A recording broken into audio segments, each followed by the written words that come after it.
So I've been wanting to talk about like a lot of things for a really long time.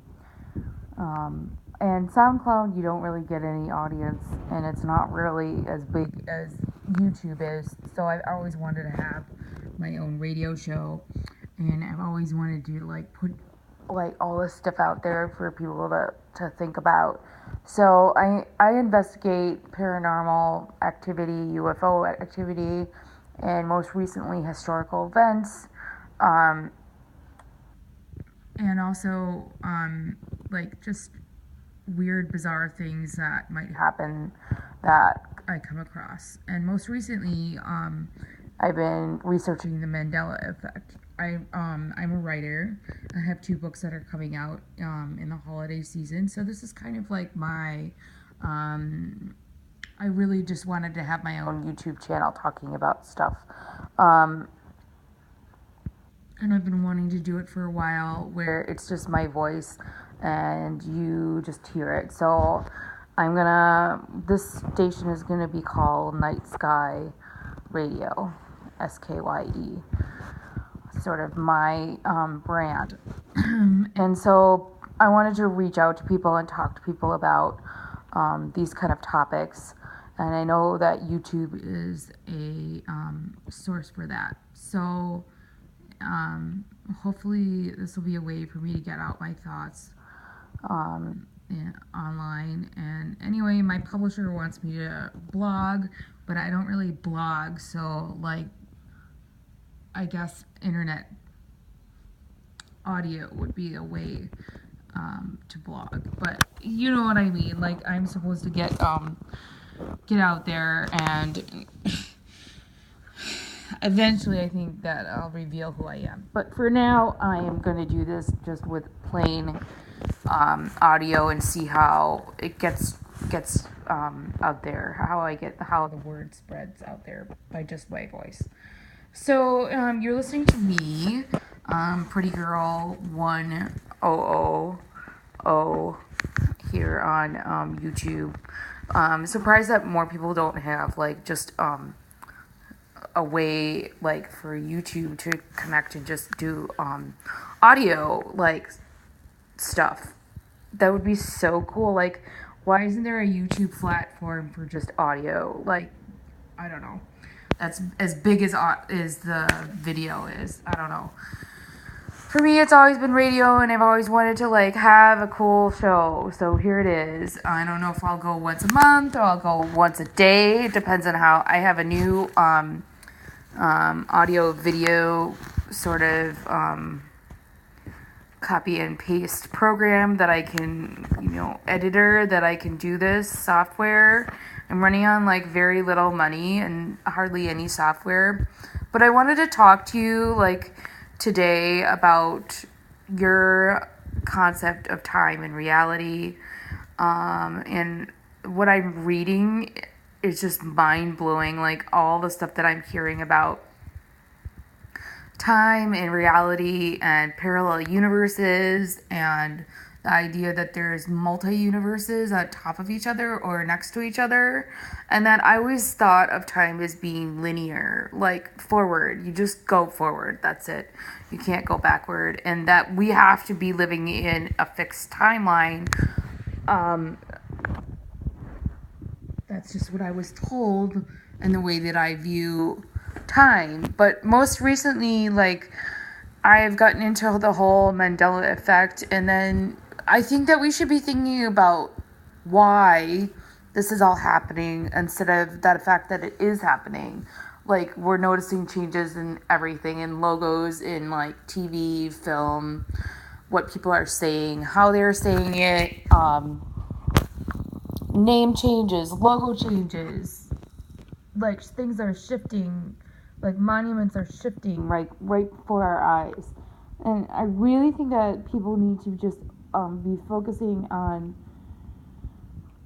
we know that there is effect going on, but what is causing this effect? And is it a good thing or is it a bad thing, or why is it shifting all of a sudden?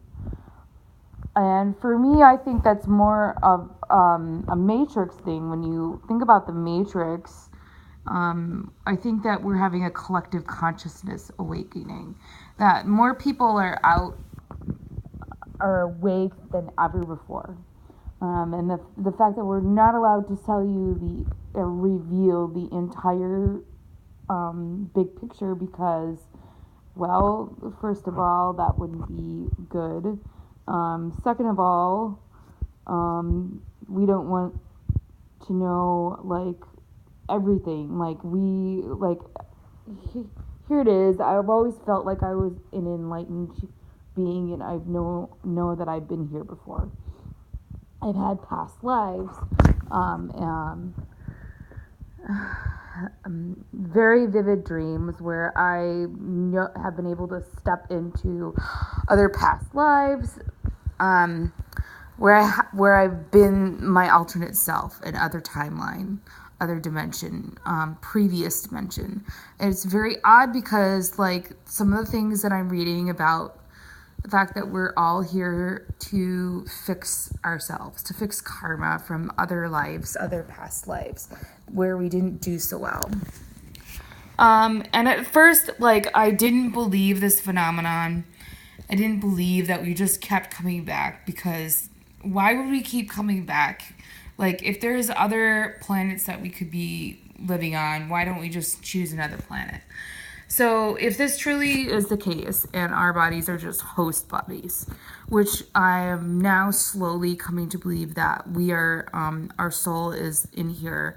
It just found a host body, and that we've come to Earth. Earth is such a dense place, dense reality.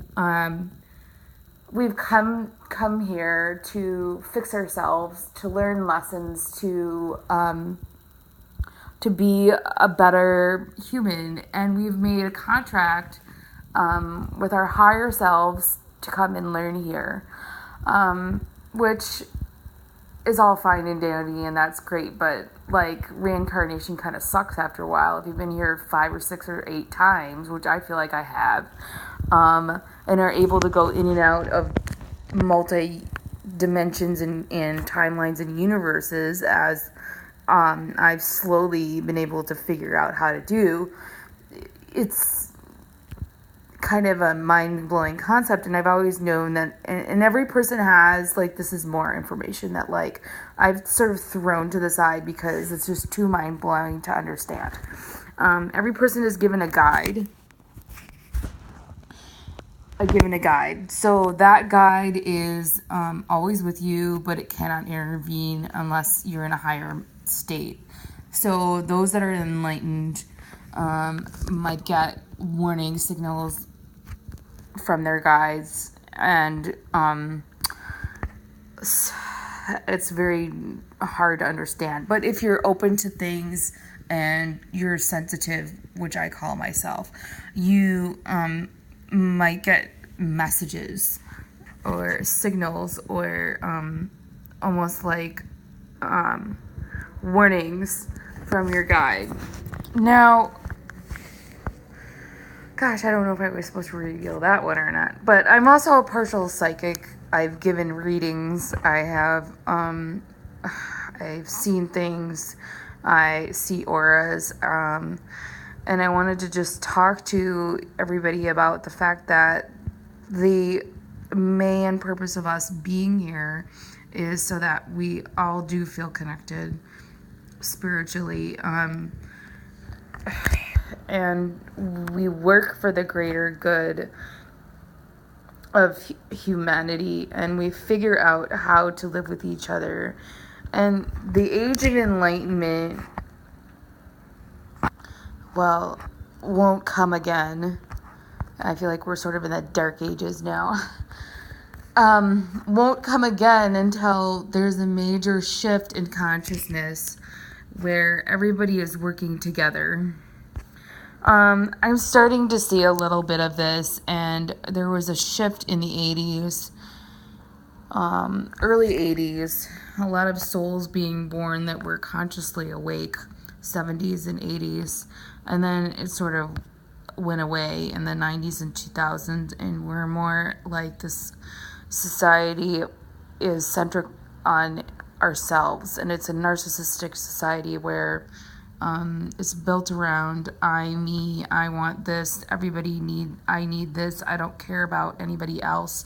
Our whole system is based on money and greed, and nobody cares anymore about looking out for other people. The reason we're having so much spike in violence and crime is because we're desensitized from all the violence that we see on TV, all the movies that we see, all the violent behavior is coming out because people don't care anymore. And that's the sad thing. And that's what we've lost, and we need to get back this idea that there is a thread that is connecting every one of us, and that thread is a universal consciousness of good and the good for all humanity. We need to continue to go back to work for what is good for the whole of society, the whole of our community, what binds us together. We don't need to be divided. We need to work together to build and bridge a universe that is filled with compassion and love, and we need to feel connected again. And I feel like our leaders are dividing us, are separating us by class and race and religion, and are trying so hard desperately to make us feel inferior and keep us down. And this is folks where we need to awaken ourselves and say, we really are not we're not sheep. We're not going to just do what our leaders are trying to do right now that are in power and in office right now. We need to take back what is at the core of our beings, which is love and compassion and unity, and celebrate diversity, celebrate the differences that are separating us but yet making us feel connected at the same time. It's our diversity that we need to celebrate. We need to teach our kids that violence is not the answer, that you cannot just go and hit somebody because you don't like what they look like or you don't like how they're behaving. You use voice, you use all your power to hold inside of you your anger, but you use your voice in a powerful way. You need to work for social justice.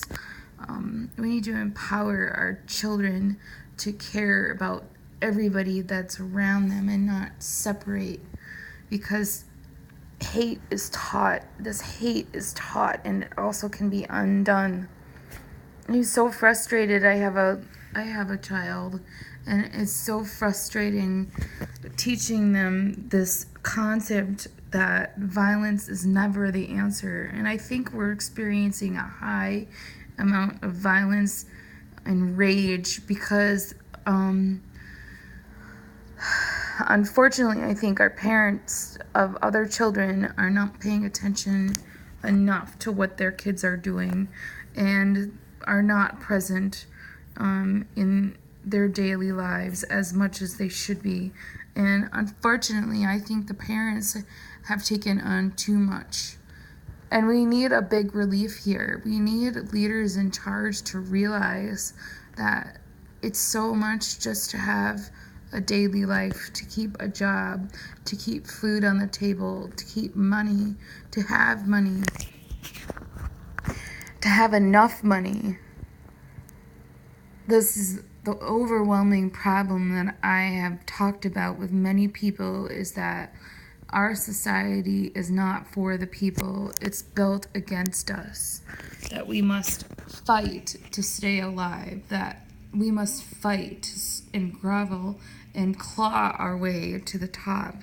Where we shouldn't have to do this. Where our leaders should want to fix what's wrong with our economics. Our system in general is built against us. And it should be built for us. The government should help uplift its people to succeed, not oppress and suppress us and keep us down with wanting of greed and wealth and money. And this is the problem today, folks. And this is why we are experiencing anger and rage at such high, skyrocketing. Every day I'm reading the paper. I'm so sick of these violent crimes that I'm reading. It's not going to get any better until we realize that the people in charge are not helping us. They're forcing us to live in a way that we should not want to live in. They are not protecting us. They are not making our life, our world better. They're making it worse. They're not taking care of the earth and its people. This is the problem that we face today. How do you raise humans in a society where the society is crumbling?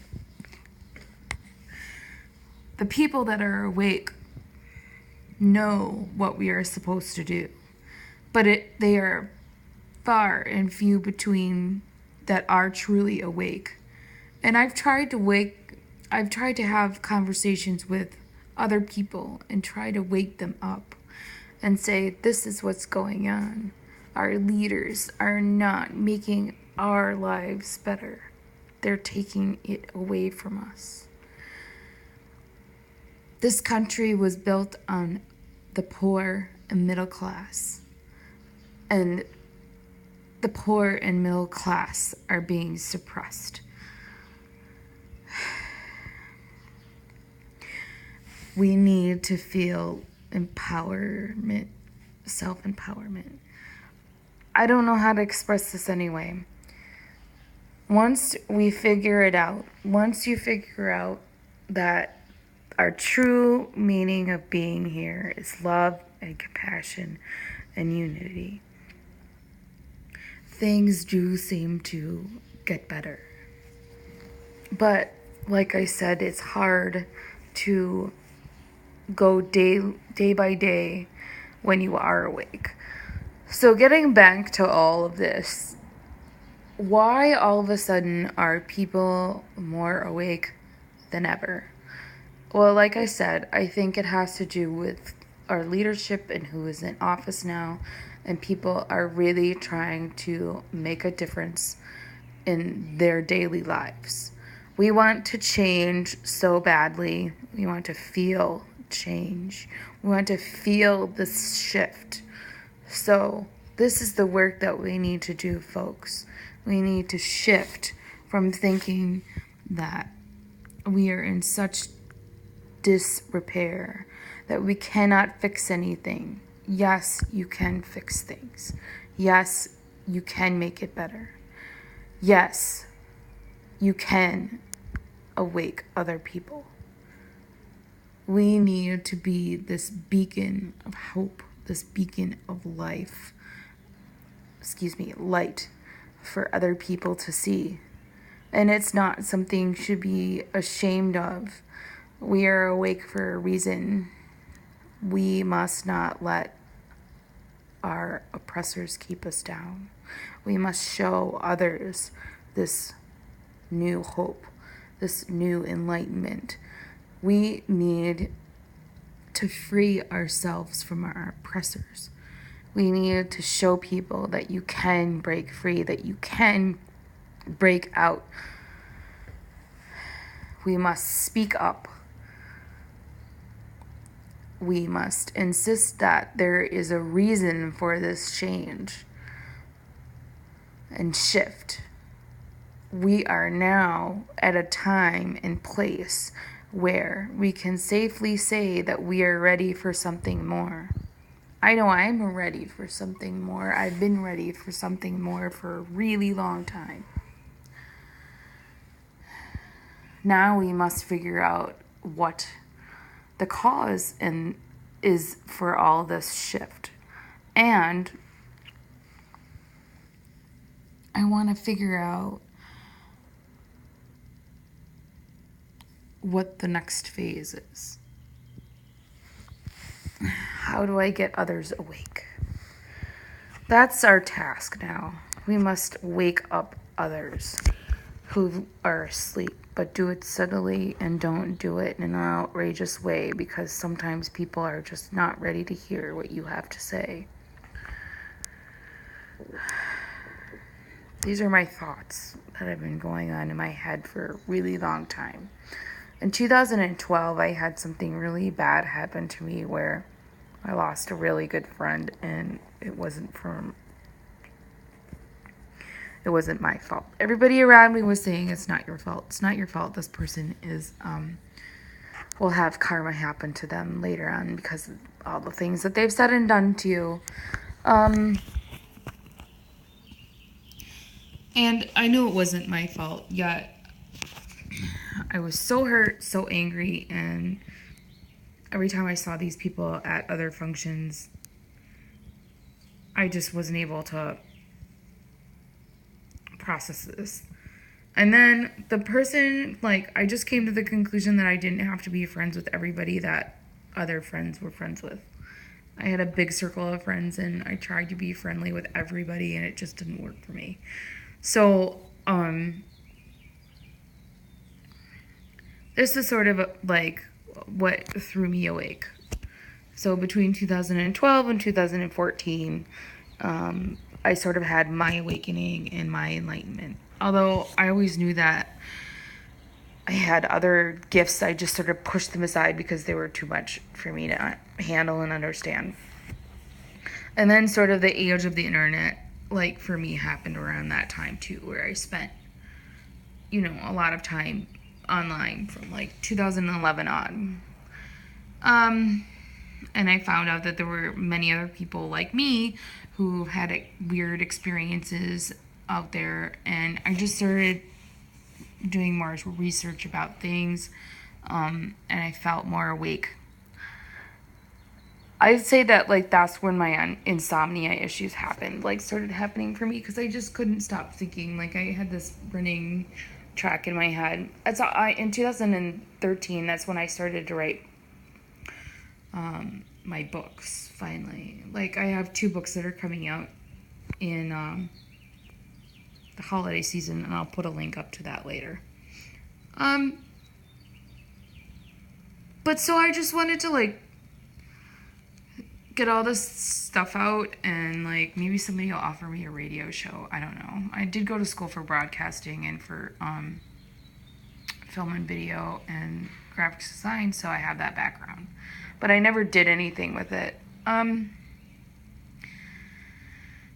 So here I am. I have my voice, and I have the internet, and I have my YouTube channel, and I'm hoping that I will be able to bring you more enlightened topics. And so in the comments, I'd just like you to comment and tell me when it is that you felt like you sort of had this awakening where things just sort of changed and shifted for you.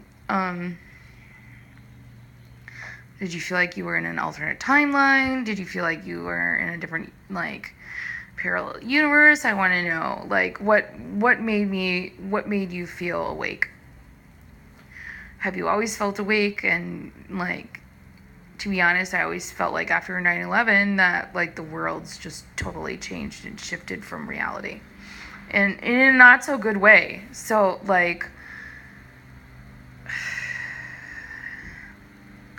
I'm just trying to figure out whether or not other people have had this kind of experience, and when it happened, when did you just feel awake? Alright, so this is Night Skye Studio. You've listened to my first broadcast using my voice only. Actually, it's been my second or third on this one. Anyway, I'm gonna, as I get better with this, I'm gonna figure out a better audio format to use where you just hear my voice and that's it. And maybe I'll even buy a microphone and get all that sound audio equipment up so I can have my own show. I've been wanting to podcast for a really long time too, but that's live and you can't always edit stuff out if you're going live. And plus I'm not interviewing anybody yet. I'm just setting this up on my own. Gosh. Anyway, I hope everybody has a good day. Thanks for listening, watching, whatever. Bye.